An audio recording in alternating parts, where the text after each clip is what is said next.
I'm going to be looking at the girls, see who has a fight, who has something lined up, and I'm going to be calling out someone that's top 10 to top 15 no matter what after this fight. MMA fans, I am here at Goat Shed with Gillian Robertson, who has a fight coming up April 15th. And man, we just put in 10 rounds just now. Is this just becoming like the most systematic thing for me? You're like such a vet in the UFC at this point.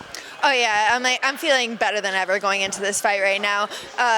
Like you said, just put in 10 rounds. I feel great. I'm 2 weeks out, so it's like typically you start like weaning down the work a little bit because I'm on a low-calorie diet this week trying to make weight, and I feel great still, though. I feel like I can push the pace, and it just feels awesome. And this is going to be your first time cutting it to 115. So how has that process been for you, and what made you want to make that change?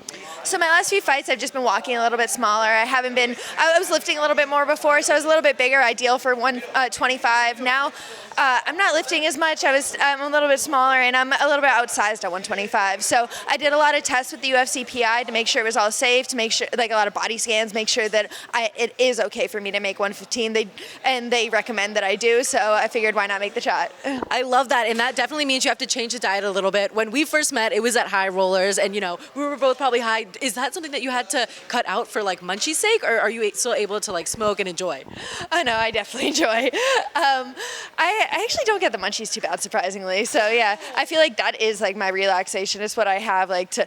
I need something to take a break, you know? It's like I can't have sweets, I can't have anything else. So it's like that is my like little bit of deep breath. Do you ever take it as a pre-workout, or it's always just after?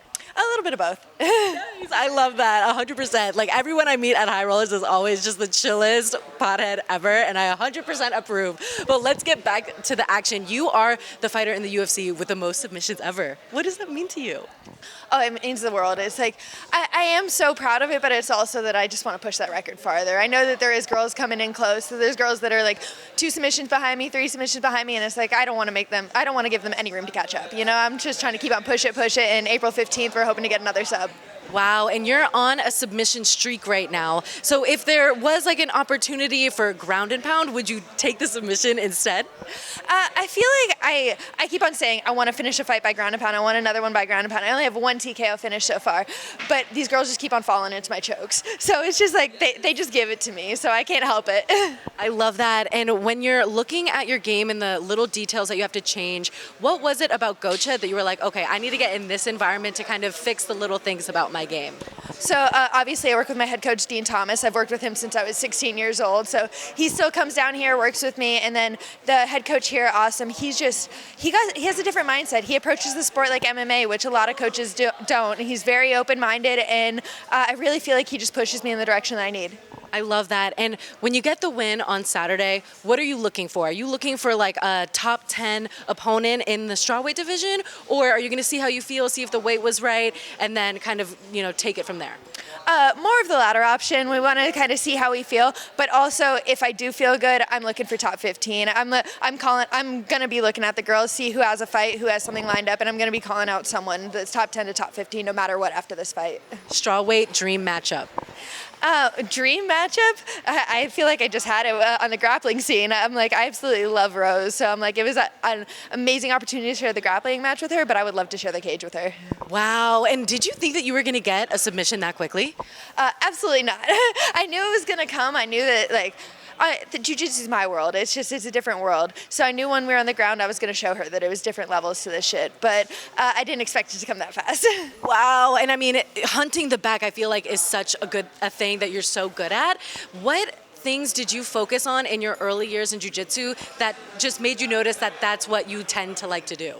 I think it's just the way I approach it. I have a very unique approach where so many people are like, get the hooks in, and they're so focused on that, where I'm just attacking the throat constantly. I'm going for the finish. I'm never looking for position. I just want to get in and out of there and get paid, you know? I fucking love that. You're literally a real life superhero. I love your hair. Do you think you'll ever go something different than red, or like any other color you vibe with?